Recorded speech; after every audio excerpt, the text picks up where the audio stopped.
నమస్కారం, సాక్ష్యం న్యూస్ కి స్వాగతం. హెడ్లైన్ చూద్దాం. తెలుగు రాష్ట్రాల్లో జోరుగా వర్షాలు, స్తంభించిన జనజీవనం, మరో 2 రోజుల పాటు వానలు.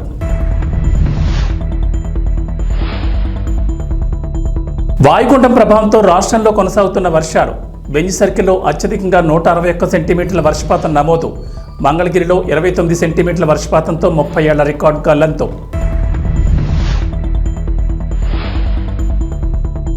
బంగాళాఖాతంలో స్థిరంగా కొనసాగుతున్న వాయుగుండం. ఉమ్మడి కృష్ణా, గుంటూరు, పశ్చిమ గోదావరిలో బీభత్సం. రాయలసీమ, కోస్తాలోని పలు ప్రాంతాల్లో అత్యంత భారీ వర్షాలు. తెలంగాణ సర్పంచ్ ఎన్నికలు, రిజర్వేషన్ల ఖరారు తర్వాతే ఎలక్షన్. బంగాళాఖాతంలో ఏర్పడిన వాయుగుండం ఉత్తర ఏపీ, దక్షిణ ఒడిశా, కళింగపట్నం సమీపంలో అర్ధరాత్రి తీరాన్ని దాటింది. దీంతో 2 తెలుగు రాష్ట్రాల్లో జోరుగా వర్షాలు కురుస్తున్నాయి. భారీ వర్షాలకు జనజీవనం స్తంభించిపోయింది. స్కూళ్లకు అధికారులు సెలవులు ప్రకటించారు. ఎడతెరిపి లేని వర్షాలతో వాగులు, బంకలు పొంగి పొర్లుతున్నాయి. చెరువులు, జలాశయాలు, ప్రాజెక్టులు జలకళను సంతరించుకున్నాయి. ఏపీ, తెలంగాణలోని చాలా జిల్లాలకు ఐఎండీ రెడ్ అలర్ట్ జారీ చేసింది. మరో 2 రోజుల పాటు అత్యంత భారీ వర్షాలు కురిసే అవకాశం ఉందని వాతావరణ శాఖ హెచ్చరించింది. దీంతో అధికారులు అప్రమత్తమయ్యారు. లోతట్టు, తీర ప్రాంత ప్రజలు అలర్ట్గా ఉండాలని హెచ్చరికలు జారీ చేశారు. ఇక హైదరాబాద్ మహానగరాన్ని ముసురు కమ్మేసింది. శనివారం ఉదయం నుంచి ఎడతెరిపి లేకుండా వర్షం కురుస్తూనే ఉంది. చల్లటి గాలులు వీస్తున్నాయి. ఇవాళ ఆదివారం కావడంతో ఉద్యోగులు, విద్యార్థులు ఇళ్లకే పరిమితమయ్యారు. భారీ వర్షాలతో తెలంగాణలో రికార్డు స్థాయిలో వర్షపాతం నమోదవుతోంది. గత 24 గంటల్లో అత్యధికంగా ఖమ్మం జిల్లా కాకర్వల్లో 52.9 సెంటీమీటర్ల వర్షం కురిసింది. మహబూబాబాద్ జిల్లా ఎనుగుర్తిలో 45.5 సెంటీమీటర్లు, వరంగల్ జిల్లా రెడ్లవాడలో 45 సెంటీమీటర్లు, మహబూబాబాద్ జిల్లా చిన్నగూడూరులో 40 సెంటీమీటర్లు, సూర్యాపేట జిల్లా ముకుందాపురంలో 44 సెంటీమీటర్ల వర్షపాతం నమోదైనట్లు అధికారులు తెలిపారు. ప్రకాశం బ్యారేజ్ వద్ద 2వ ప్రమాద హెచ్చరిక జారీ చేశారు. భారీ వర్షాల కారణంగా కృష్ణానదికి వరద పోటెత్తుతోంది.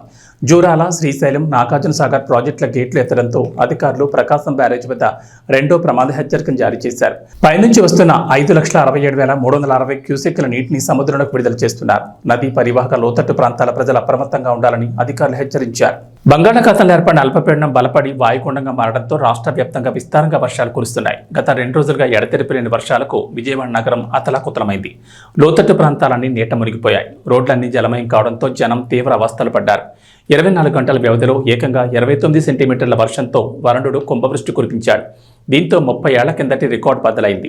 రహదారులన్నీ ఏరులయ్యాయి. ఏకధాటి వర్షాలకు మొగల్రాజపురంలో కొండచర్యలు ఇళ్లపై విరిగిపడి 6గురు మృతి చెందారు. బెంజ్ సర్కిల్లో 161 మిల్లీమీటర్లు, గన్నవరం ఎయిర్పోర్ట్ వద్ద 123 మిల్లీమీటర్ల వర్షపాతం నమోదైనట్లు ఏపీకి చెందిన ప్రముఖ వాతావరణ నిపుణుడు కె ప్రణీత్ తెలిపారు. ఈ స్థాయిలో ఆగస్టులో వర్షం కురవడం 200 ఏళ్ల తర్వాత ఇదే మొదటిసారని అన్నారు. తాడేపల్లిలో 121 మిల్లీమీటర్లు, మంగళగిరిలో 118 మిల్లీమీటర్లు వర్షం కురిసింది. సరిగ్గా 25 ఏళ్ల కిందట 1999లో ఈ స్థాయిలో వరద నీరు, వర్షపు నీరు నగరంలోకి చేరి ప్రజలు అనేక ఇబ్బందులు పడ్డారు. అప్పట్లో కృష్ణానది వెంట కరకట్టలు తెగిపోయేలా ప్రమాదకరమైన పరిస్థితులు నెలకొన్నాయి. పశ్చిమ మధ్య బంగాళాఖాతంలో ఏర్పడిన అల్పపీడనం శనివారం బలపడి వాయుగుండంగా మారి స్థిరంగా కొనసాగుతోంది. ప్రస్తుతం విశాఖపట్నానికి ఈశాన్యంగా 80 కిలోమీటర్లు, కళింగపట్నానికి నైరుతిగా 40 కిలోమీటర్లు, ఒడిశాలోని గోపాల్పూర్కి నైరుతిగా 160 కిలోమీటర్ల దూరంలో కేంద్రీకృతమై ఉన్నట్లు భారత వాతావరణ విభాగం వెల్లడించింది. వాయుగుండం గంటకు 6 కిలోమీటర్ల వేగంతో కదులుతోందని, ఆదివారం కళింగపట్నం వద్ద తీరం దాటే అవకాశం ఉందని అంచనా వేసింది. దీని ప్రభావంతో రాష్ట్రంలో ముఖ్యంగా కోస్తా, రాయలసీమలోని కొన్ని చోట్ల భారీ నుంచి అతి భారీ వర్షాలు, కొన్ని ప్రాంతాల్లో మోస్తరు వర్షాలు కురుస్తాయని తెలిపింది. పశ్చిమ వాయు దిశగా కదులుతోన్న ఈ అల్పపీడనం శనివారం రాత్రి తీరం దాటే అవకాశం ఉందని ముందు అంచనా వేశారు. కానీ ఇది ఆ ప్రాంతంలో స్థిరంగా ఉండడంతో ఆదివారం ఉదయం తీరం దాటుతుందని భావిస్తున్నారు. ఇక అరేబియా సముద్రంలో ఏర్పడిన తుఫాను అస్నా కేంద్రం నుంచి బంగాళాఖాతంలోని వాయుగుండం కేంద్రం వరకు రుతుపవన ద్రోణి కొనసాగుతోందని అమరావతి వాతావరణ కేంద్రం పేర్కొంది. వీటి ప్రభావంతో శనివారం రాష్ట్ర వ్యాప్తంగా భారీ నుంచి అతి భారీ వర్షాలు కురుస్తాయి. తెలంగాణలో సర్పంచ్ ఎన్నికల కోసం ఆశావాహులు ఎదురుచూస్తున్నారు. ఇప్పటికే గ్రామాల్లో పలువురు సర్పంచ్ ఎన్నికల్లో పోటీ చేసేందుకు రెడీ అయిపోయిన నేతలు ప్రజలను మచ్చిక చేసుకునేందుకు ప్రయత్నిస్తున్నారు. మంచి చెడులకు హాజరై ప్రతి సందర్భాన్ని వాడుకుంటూ ఓటర్లను ప్రసన్నం చేసుకునేందుకు విశ్వ ప్రయత్నాలు చేస్తున్నారు. ఈ ఏడాది ఫిబ్రవరిలో సర్పంచుల పదవీకాలం పూర్తయింది. ప్రస్తుతం గ్రామ పంచాయతీల్లో ప్రత్యేక అధికారుల పాలన సాగిస్తున్నారు. ఈ నేపథ్యంలో పంచాయతీ ఎన్నికలపై నిర్వహణపై తెలంగాణ ఎన్నికల కమిషనర్ పార్థసారథి కీలక ప్రకటన జారీ చేశారు. రాష్ట్ర ప్రభుత్వం రిజర్వేషన్లు ఖరారు చేసిన తర్వాత పంచాయతీ ఎన్నికల నోటిఫికేషన్ వస్తుందని చెప్పారు. శనివారం పలు రాజకీయ పార్టీల ప్రతినిధులతో ఎస్ఈసీ సమావేశమయ్యారు. నోటిఫికేషన్ వచ్చే వరకు ఓటర్ల నమోదు కొనసాగుతుందని చెప్పారు. ఈ నెల 6న ముసాయిదా జాబితా రిలీజ్ చేస్తామని తెలిపారు. మొత్తం 3 దశల్లో బ్యాలెట్ విధానంలో ఎన్నికలు నిర్వహించనున్నట్లు వెల్లడించారు. అసెంబ్లీ ఎన్నికల జాబితాలో ఆధారంగా వార్డులు, గ్రామ పంచాయతీల వారీగా ఓటర్ల జాబితాను ప్రస్తుతం రూపొందిస్తున్నట్లు వెల్లడించారు. కర్నూలు జిల్లా వెల్దుర్తి మండలం సిహెచ్సి వైద్యశాలను జిల్లా ఇన్ఛార్జ్ వైద్యశాఖ అధికారి భాస్కర్ ఆదివారం ఆకస్మిక తనిఖీ నిర్వహించారు. ఈ సందర్భంగా వైద్యశాలలో ఉన్న పేషెంట్తో వివరాలు అడిగి తెలుసుకున్నారు. ఈ సందర్భంగా ఆయన మాట్లాడుతూ వర్షాభావ పరిస్థితుల వల్ల ప్రతి ఒక్కరూ దోమల నివారణకు పాటుపడాలన్నారు. ముఖ్యంగా నీటిని కాచి వడబోసి తాగాలని సూచించారు. జిల్లా అధికారి వెంట సిహెచ్సి వైద్యులు doctor Rangaswamy, doctor Dharani, doctor Naveen, Govardhan Giri, PHC doctor Guvan Teja, Ramallakota PHC health supervisor Mohan తదితరులు పాల్గొన్నారు.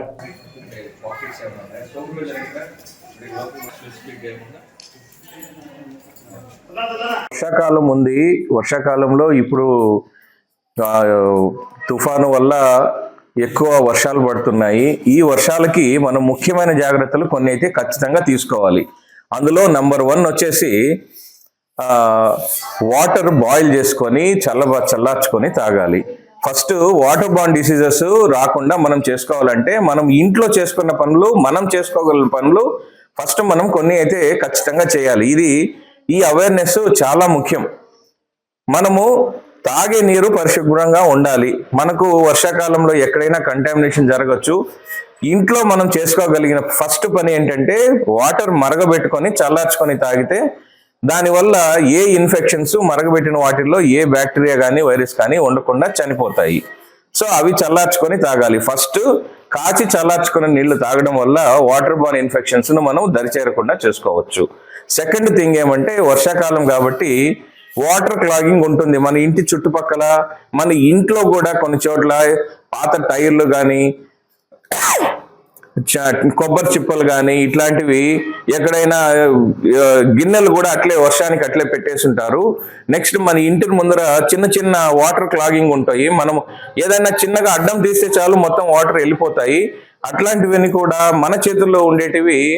వాటర్ క్లాగింగ్, వాటర్ స్టాగ్నేషన్ కాకుండా అవి ఫస్ట్ మనం చేసుకోవాలి. అవి 2 రోజులు, 1 రోజు 2 రోజులు మించి ఉంటే దోమలు వ్యాప్తి చెందే అవకాశం ఉంది. దోమలు వచ్చి వాటిల్లో గుడ్లు పెడతాయి. తద్వారా దోమలు వ్యాప్తి చెంది మలేరియా కానీ, డెంగ్యూ కానీ, చికెన్ గున్యా కానీ వ్యాపించే ప్రమాదం ఉంది. సింపుల్ స్టెప్స్ అధికారులు వస్తారు, అధికారులు చేస్తారు. ఇంతలోపు మన చేతుల్లో ఉన్న పనులు మనం చేసుకోవాలి. ఈ అవేర్నెస్ చాలా ముఖ్యం. మన ఫస్ట్ మన చేతుల్లో ఉండే పని మనం చేసుకుంటే ఎవరో వస్తారు, వాళ్ళు చేస్తారు అన్న దానికన్నా మనమే స్టార్టింగ్ ఇనిషియేటివ్ మనమే తీసుకుందాం. సో ఈ వాటర్ ఇంట్లో ఉన్న గిన్నెల్లో ఉన్న వాటర్లు బోలి చేసి పడేయడము, టైర్లలో ఇప్పుడు ఖచ్చితంగా వర్షం పడుతుంది కాబట్టి ఈ టైర్లు ఎక్కడన్నా ఇంట్లో లోపల పెట్టున్నా, వెనకల వసారాలు పెట్టున్నా వాటిల్లో నీళ్లు చేరుతాయి. ఆ నీళ్లు వంపేస్తే ఫ్యూచర్ ఖచ్చితంగా మీరు చూడండి, మీ ఇళ్లలో ఎక్కడైనా టైర్లు ఉంటే ఖచ్చితంగా వాటిల్లో నీళ్లు చేరుంటాయి. దాంట్లో దోమలు ఉంటాయి. ఆ పురుగులన్నీ కూడా కనపడేటివి దోమలు ఉంటాయి. అవన్నీ తీసేస్తే ఖచ్చితంగా మీ ఇంటికే కాకుండా మీ కమ్యూనిటీ, మీ సమాజానికి కూడా మీరు మంచి చేసిన వాళ్ళు అవుతారు. అవన్నీ తీసేసేయండి. ఇవి 2 చాలా ముఖ్యమైన పని. ఇప్పుడు ఇంకా వర్షాలు పడుతున్నాయి కాబట్టి మా హెల్త్ స్టాఫ్ వస్తారు, హౌస్ టు హౌస్ సర్వే చేస్తారు, ఫీవర్ సర్వే చేస్తారు. నెక్స్ట్ మీ ఇళ్లలో ఎవరికైనా వాంతులు, భేదులు, విరోచనాలు ఉన్నాయా చేస్తారు. ఇంకా వైరల్ ఫీవర్స్ ఎక్కువ ప్రబలుతాయి. ఇప్పుడు వైరల్ ఫీవర్స్ ముఖ్యంగా శ్వాసకోశ వ్యాధులు వస్తాయి. అప్పర్ రెస్పిరేటరీ ట్రాక్ట్ ఇన్ఫెక్షన్స్ అంటాము. ఇవి జలుబు, దగ్గు, ఫీవరు, తలనొప్పి ఇవి ముఖ్యంగా ఉంటాయి. వీటి వల్ల sinusitis, lower respiratory tract infections, pneumonia ఇవన్నీ కూడా ఫ్యూచర్ కాంప్లికేషన్స్ ఉంటాయి. ఇవన్నీ రాకుండా ఉండడానికి ముఖ్యంగా మనం జాగ్రత్తలు ఏం తీసుకోవాలంటే వేడి నీళ్ళు ఆవిరి పట్టుకుంటే జలుబు నుంచి కొంచెం ఉపశమనం కలుగుతుంది. వెంటనే డాక్టర్ దగ్గరికి పోతే మీకు తగు ట్రీట్మెంట్ ఇస్తారు. అది ఒకటి. Next thing dos and don'ts అనేసి మనము ఏమైతే చేయాలి, ఏమైతే చేయకూడదు అని చెప్పేసి మా హెల్త్ సిబ్బంది మీకు క్లియర్ కట్గా అవేర్నెస్ ఇస్తారు. ఎక్కడెక్కడైతే మీరు ఫర్ ఎగ్జాంపుల్ ఇప్పుడు మనం మాట్లాడుకునేటివన్నీ ఏం చేయాలి, ఏం చేయకూడదు అనేటివి కూడా మీకు చెప్తారు. వాటిని అదేవిధంగా మనము మీకే కాకుండా మన సమాజంలో అందరికీ కూడా ఈ అవేర్నెస్ వ్యాప్తి చేసేదిగా చూసుకోండి. Thank you. మణిపూర్ రాష్ట్రంలో అత్యధిక జనాభాగా ఉన్న కూకీలు నివసిస్తున్న ప్రాంతాన్ని కేంద్రపాలిత ప్రాంతంగా ప్రకటించి పూర్తి రక్షణ కల్పించాలని Kuki students organisation Hyderabad demand చేసింది. పాండిచేరి మాదిరిగా రాజ్యాంగంలోని 239వ ఆర్టికల్ ప్రకారం కేంద్రపాలిత ప్రాంతంగా ప్రకటిస్తే మణిపూర్ రాష్ట్రంలో కూకీలు శాంతియుత జీవనం సాగిస్తారని వారు తెలిపారు. హైదరాబాద్ బషీర్బాగ్ ప్రెస్ క్లబ్లో ఏర్పాటు చేసిన సమావేశంలో కూకీ స్టూడెంట్ ఆర్గనైజింగ్ ప్రతినిధులు లోనా డొంగల్, లిట్కోలన్ సవంటక్ తదితరులు మాట్లాడారు. మణిపూర్లో కూకీ, నాగోస్ 48% జనాభాగా ఉండగా మైతాస్ కులస్తులు 52% ఉన్నారని, గత సంవత్సరం జరిగిన సంఘటనలో కూకీలు తీవ్రంగా నష్టపోయారని వారు ఆరోపించారు. 191 మంది హత్య చేయబడ్డారని, 39 మంది అదృశ్యమయ్యారని, 41,000 మంది మణిపూర్ రాష్ట్రాన్ని విడిచి వేరే రాష్ట్రాలకు వలసపోయారని, తెలంగాణ కూడా అధికంగా వలస వచ్చారని వారు తెలిపారు. కూకీలపై బాంబులు వేసి జాతిని నాశనం చేయాలని మణిపూర్ రాష్ట్ర CM Biren Singh audio viral అవుతున్న నేపథ్యంలో కూకీలు తీవ్ర ఆందోళన చెందుతున్నారని అన్నారు.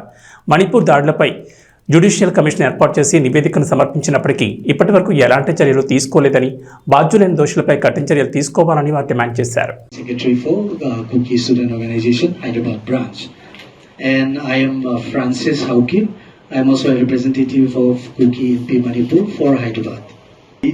I would like to give a brief introduction because I am sure most of you might not be. Kuki Student Organization is the apex and one of the highly esteemed third 2023. We were headquartered in Imphal, but after the violence we have shifted our headquarters. KSO Hyderabad branch is one of the branches of Kuki Student Organization. Is to promote the welfare and development of the student community. We pursue various studies as well as careers across various cities in India. So the aim of Kuki Student KSO Hyderabad branch also organizes regular academic as well as several cultural activities to meet those goals. As well as the various branches has been forced to raise our voices against the various atrocities which are meted out to our community in Manipur.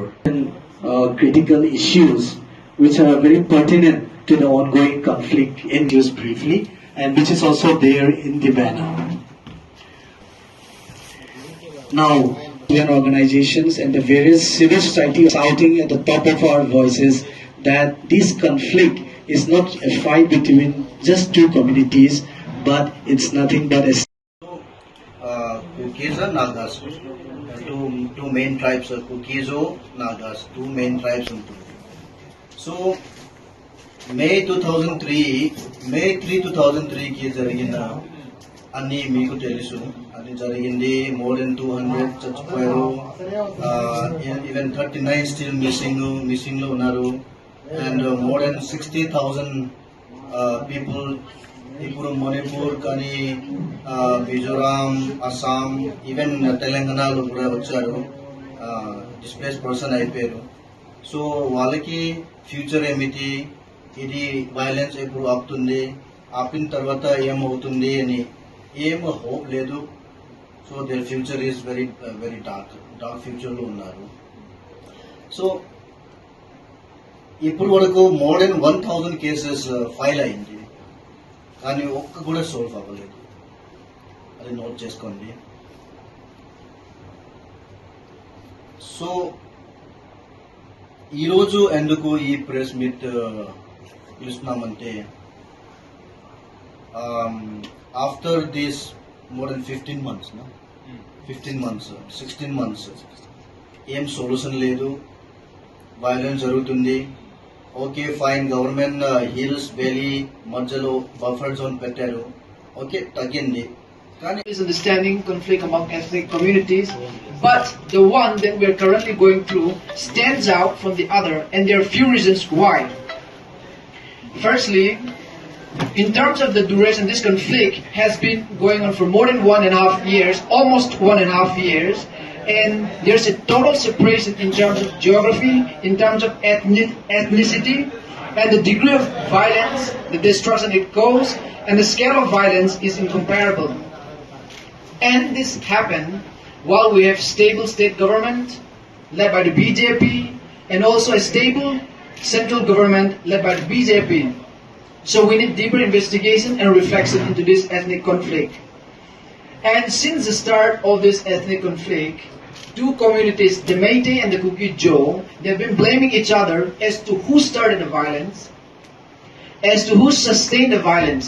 They keep blaming each other, but then there are some who point credibly to the invisible hand of the state led by the BJP as the cause of this violence. And as we know, while we are blaming each other, we received the leaked audio tape of Chief Minister Biren Singh circulated by the wire, which provide a shocking revelation to the genesis of the conflict, the nature of the conflict, and the forces that sustained it. And this audio leak is a 48-minute recording. It was done in person at a meeting with the Chief Minister in his official residence. The sources claiming anonymity for safety reason.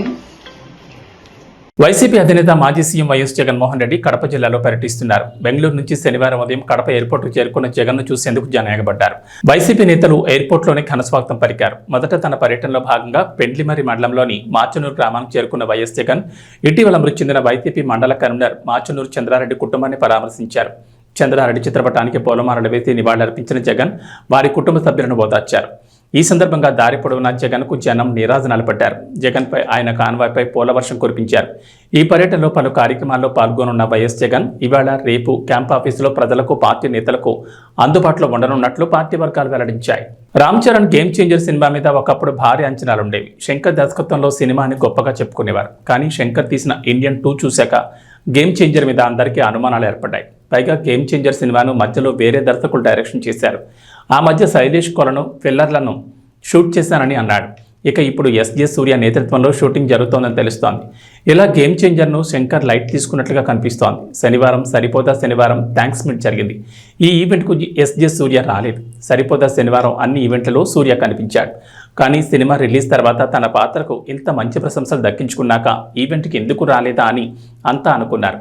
Shooting ఉండడం వల్ల రాలేకపోయాను, క్షమించనంటూ SJ సూర్య tweet వేశాడు. ఆ shoot game changer అని తర్వాత అర్థమైంది. ఈ game changer shoot పూర్తయిందని అప్పట్లో టాక్ వినిపించింది. రామ్ చరణ్ తన పార్ట్ కంప్లీట్ చేసేశాడు. ఇక కొంతమేర షూటింగ్ ఉందని ఇతర ఆర్టిస్టుల మీద షూట్ చేస్తారని అన్నారు. ఆ షూట్ కూడా అయిపోయింది. కానీ మళ్ళీ కాస్త రీషూట్ చేయాల్సిన సీన్లు ఉన్నాయట. దీంతో ఎస్జే సూర్య ఆ పనిని పూర్తి చేస్తున్నాడని తెలుస్తోంది. ప్రస్తుతం ఎస్జే సూర్య నేతృత్వంలో షూటింగ్ అని బయటకు రావడంతో అంతా ట్రోలింగ్ చేస్తున్నారు. ఏవీ బులెటిన్ విశేషం. నమస్కారం.